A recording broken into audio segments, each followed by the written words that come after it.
Welcome to the deep dive. Sometimes you hear about a story and it just feels huge.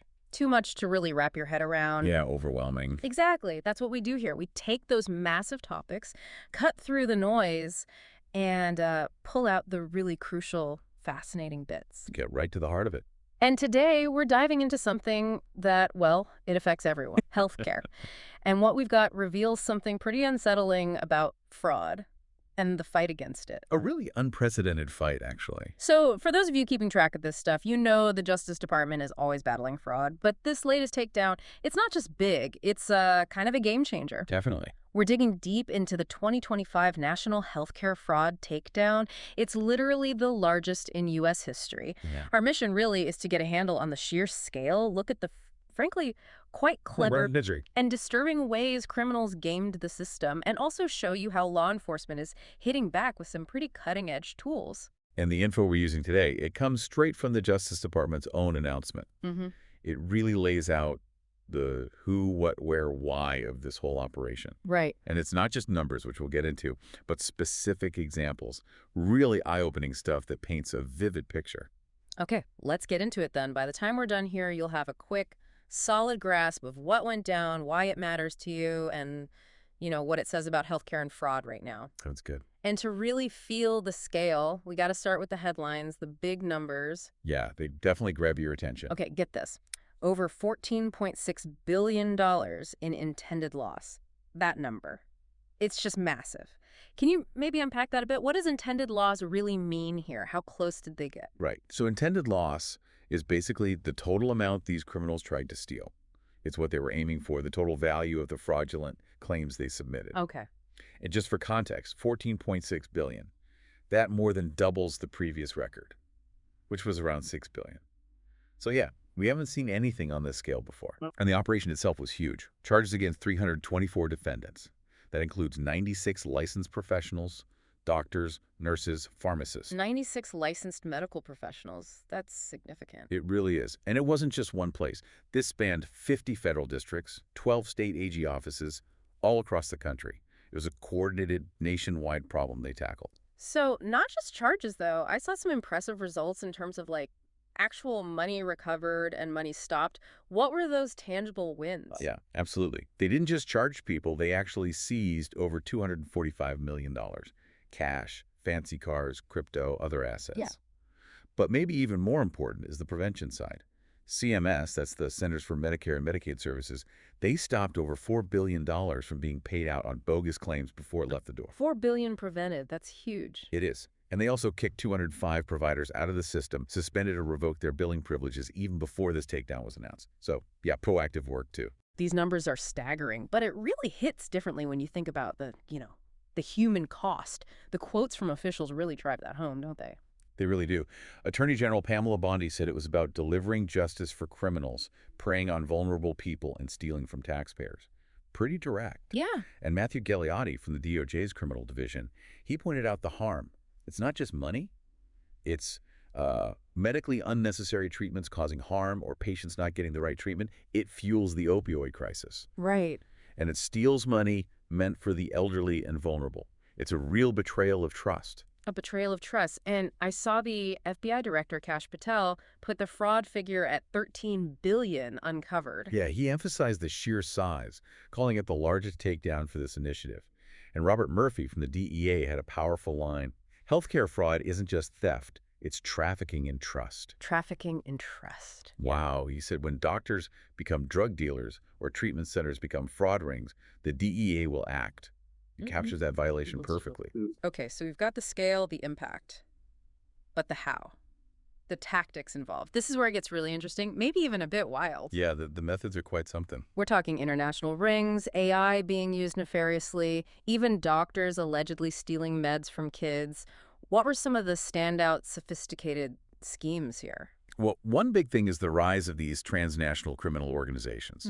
They played a huge role. About 29 defendants were linked to these groups, trying to submit over $12 billion in fraudulent claims. $12 billion just from those groups? Allegedly, yes. And one specific case, they called it Operation Gold Rush, is just staggering. It's the single largest loss amount the DOJ has ever charged in a healthcare fraud case. Operation Gold Rush. Okay, how did that one work? What made it so massive? It was incredibly complex. It involved a network of foreign straw owners, people sometimes sent into the U.S. specifically for this. Wow. And these operatives, often directed from overseas using encrypted messages, assuming fake identities, Yeah. they strategically bought up dozens of medical supply companies all over the U.S. Okay, then what? Then they just went for it. Rapidly submitted something like $10.6 billion in fake claims to Medicare, mostly for things like urinary catheters, other durable medical equipment. $10 billion. How? By using stolen identities.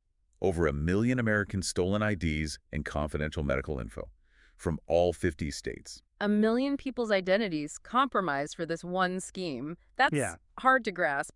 How did they handle the money side? Very sophisticated on that front, too. Elaborate money laundering.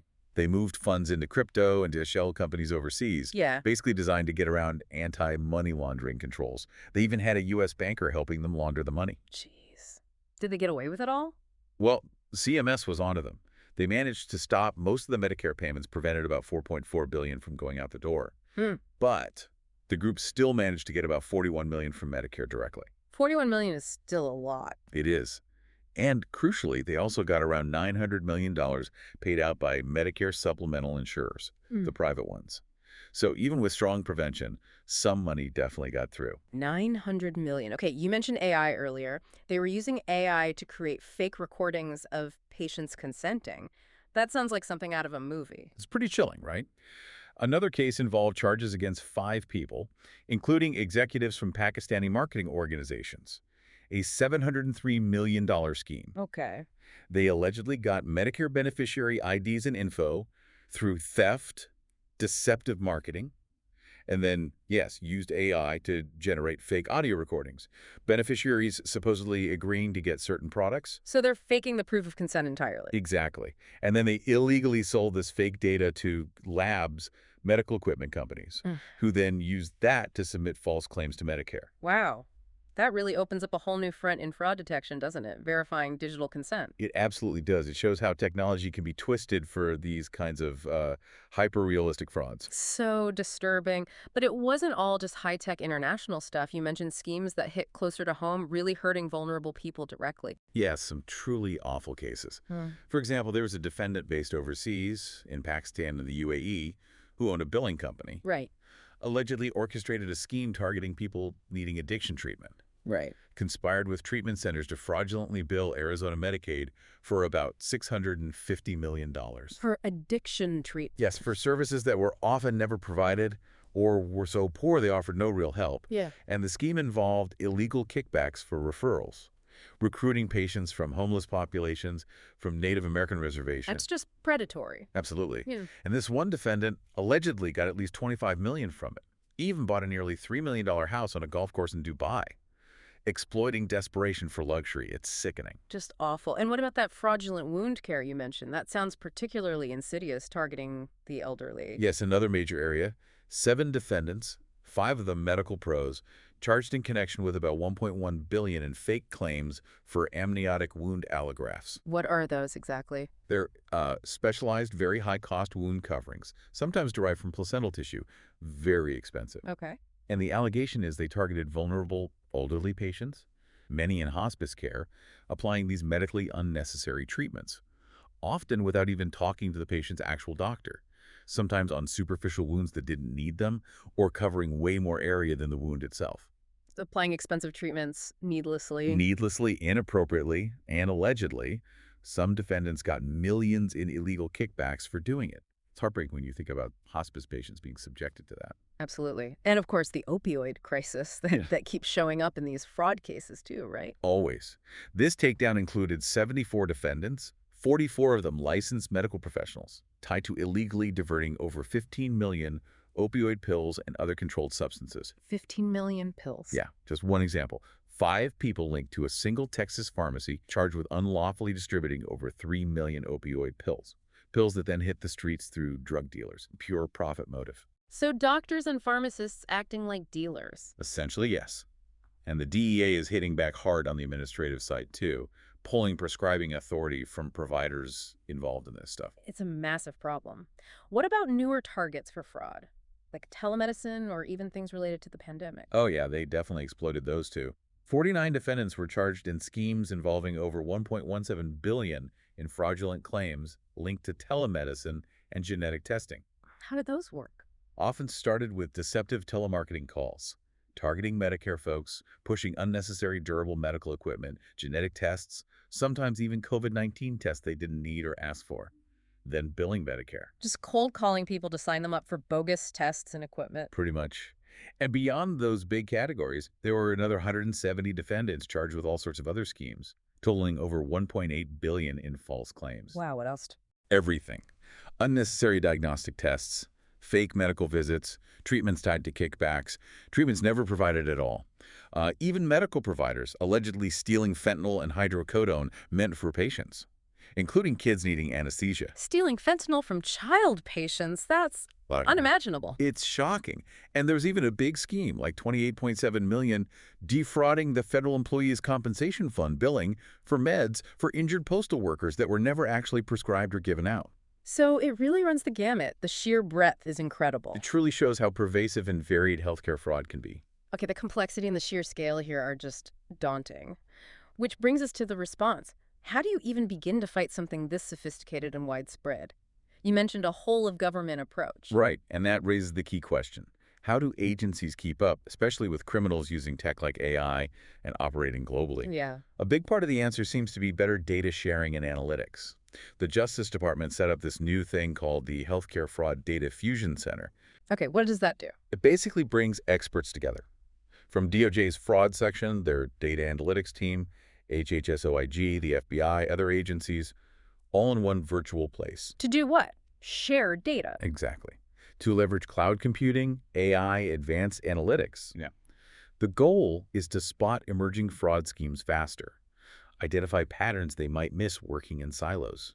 So trying to get ahead of the curve instead of just reacting. That's the idea. It's about implementing that executive order on stopping waste and fraud by breaking down those information barriers between agencies. Does this kind of data-driven approach really work against schemes that are constantly changing? I mean, are they catching up, or can this genuinely put them ahead? Well, that's the million-dollar or maybe billion-dollar question, right? Yeah. But the Fusion Center is a huge step towards being more proactive, spotting trends before they become billion-dollar problems. Right. The potential benefits are clear. More efficiency, finding schemes earlier, prosecuting faster. It's about building a smarter defense.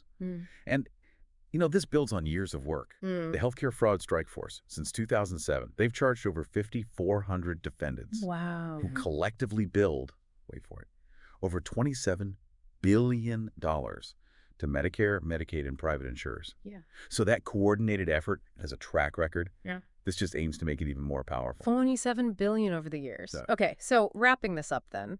It's clear the scale, the complexity of healthcare fraud is just immense. Absolutely. We've seen everything from these sophisticated international rings using AI down to individual doctors allegedly stealing drugs from kids. The audacity is shocking. It really is. But on the flip side, the response is also getting more sophisticated, more innovative, more coordinated, using data, AI, fighting fire with fire in a way. Definitely. And it underlines that this isn't just about stolen money, though that's huge. It's about patient harm, the erosion of trust, fundamental issues. And if you look at the bigger picture, this huge takedown is impressive, right? But the fight itself, it's ongoing, it's dynamic. Fraudsters adapt, so law enforcement has to keep adapting too. Constantly evolving. Exactly. It needs constant vigilance, new strategies, using every tool available to protect patients and taxpayer money. It's a battle that, unfortunately, doesn't really have an endpoint. So here's something to think about as we finish. What does this record-setting takedown make you consider about the trust we all place in our healthcare system, and maybe how critical things like advanced data analytics and agencies actually working together will be to try and secure that trust moving forward?